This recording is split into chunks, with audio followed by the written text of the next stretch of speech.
तो song mixing में equaliser use होता ही है। किसी भी गाने को प्रोड्यूस करते समय इक्वलाइज़र यूज़ होता है।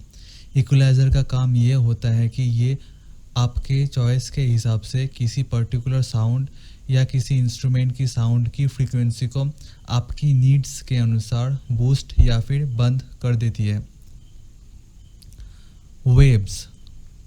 वेव्स एक तरह का डिस्टरबेंस होता है जो स्पेस या फिर मैटर के थ्रू ट्रैवल करता है। वेव्स की गतिविधियाँ एक जगह से दूसरी जगह एनर्जी ट्रांसफ़र करती है। साउंड एक तरह का वेव होता है। वेव्स कुछ इस तरह की होती है। ये एक बेसिक साइन वेव है। ये एक ऊपर एक नीचे दो हाफ साइकिल्स को लेकर एक कंप्लीट साइकिल बनता है। किसी वेव एक सेकेंड में जितनी भी साइकिल्स कंप्लीट करती है उसे उसका फ्रीक्वेंसी कहा जाता है और उसका यूनिट है हर्ट्ज। एग्जाम्पल के लिए ये वेव एक सेकेंड में एक साइकिल कंप्लीट करती है और दूसरा वेव यानी कि ये एक सेकेंड में 6 साइकिल्स कंप्लीट करती है। तो पहले वाले की फ्रीक्वेंसी 1 हर्ट्ज है और दूसरे की फ्रीक्वेंसी 6 हर्ट्ज है। इंसान को सुनाई देने वाली साउंड्स का फ्रीक्वेंसी रेंज है 20 हर्ट्ज से 20 किलो हर्ट्ज तक। इस ऑडियो स्पेक्ट्रम रेंज को हम 7 डिफरेंट बैंड्स में डिवाइड कर सकते हैं। सब bass 20 hertz to 60 hertz, bass 60 hertz to 250 hertz, ऐसे ही low mid range, upper mid range, presence और ब्रिलियंस। इन सब 7 मेन बैंड्स हैं। लेकिन जब आप नॉर्मल यूज़ कर रहे हो इक्वलाइज़र तो आपको ज़्यादा सोचने की ज़रूरत नहीं। आप बस सब बेस मिड और ट्रेबल को लेकर ही काम कर सकते हो। जब आप किसी सॉन्ग को मिक्स करते हो तो वहाँ पर बहुत सारे फ्रीक्वेंसी के इंस्ट्रूमेंट्स रहते हैं और ये बात नॉर्मल है कि एक इंस्ट्रूमेंट में बहुत अननेसेसरी फ्रीक्वेंसी भी होता है। हमें उस अननेसेसरी फ्रीक्वेंसी को छांटना होता है इक्वलाइज़र की मदद से। मान लीजिए आप एक सॉन्ग बना रहे हो तो उसमें एक बेस लाइन है।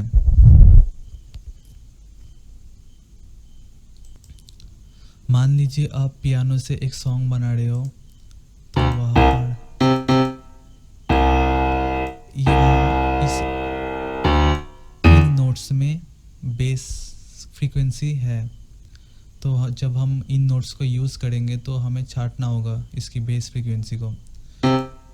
मैं अभी एक कॉर्ड ड्रॉ कर रहा हूँ।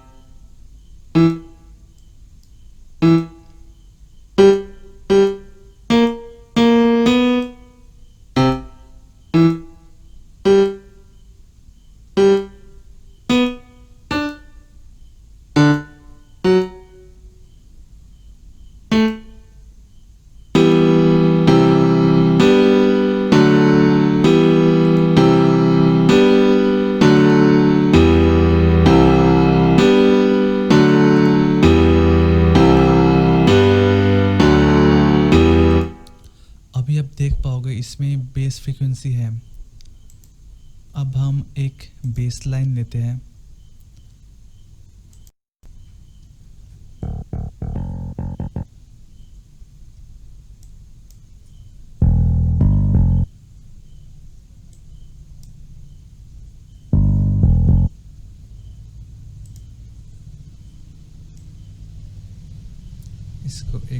अब मैं एक बेस लाइन ड्रॉ करूँगा।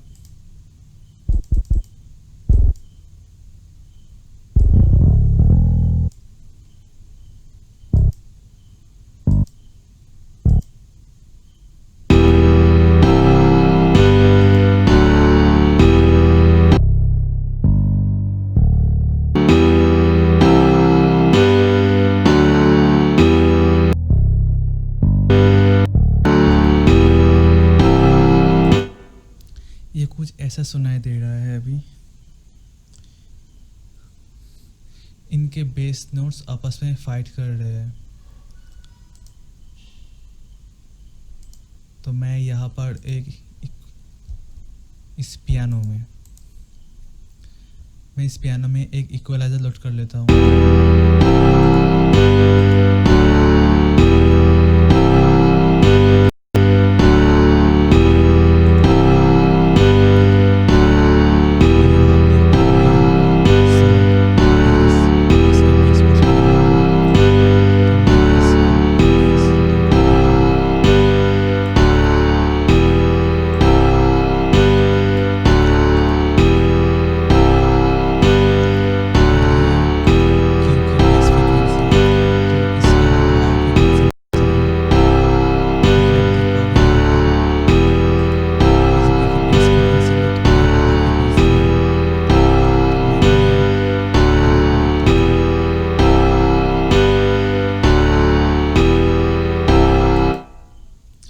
स्पेस फ्रीक्वेंसी की भी हायर फ्रीक्वेंसी है जो जो आपने अभी देखा, इसलिए मैंने उसे उस हाई फ्रीक्वेंसी को बंद कर दिया।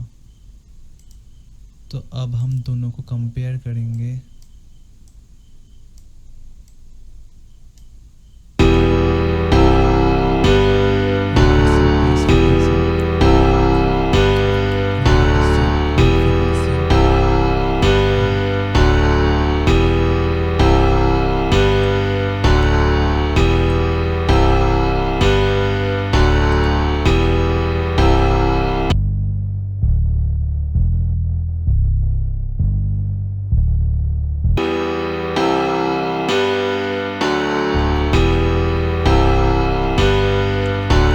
इसी तरह से सॉन्ग बहुत क्लीन बनता है इक्वलाइजेशन की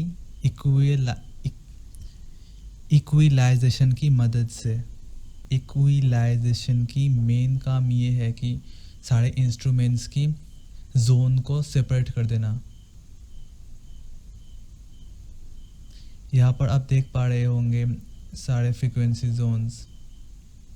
कुछ जगह इक्वलाइजेशन काम नहीं आती, जैसे कि जब आप किक और बेस को मिक्स कर रहे हो तो उन दोनों के फ्रीक्वेंसी करीब करीब सेम ही है, तो वहाँ पर हम इक्वलाइज़र यूज़ नहीं कर सकते, क्योंकि अगर हम यूज़ करते हैं तो वो बिल्कुल यूज़लेस है कि जो इंस्ट्रूमेंट जिस इंस्ट्रूमेंट को जिस काम के लिए रखा गया है, अगर वो उस काम में ना आए तो क्या फ़ायदा। तो वहाँ हम साइड चेन का इस्तेमाल करते हैं दोनों को मिक्स करने के लिए। मैं अगले वीडियो में साइड चेन के बारे में एक वीडियो बना दूंगा। फ़िलहाल के लिए thanks for watching. Please subscribe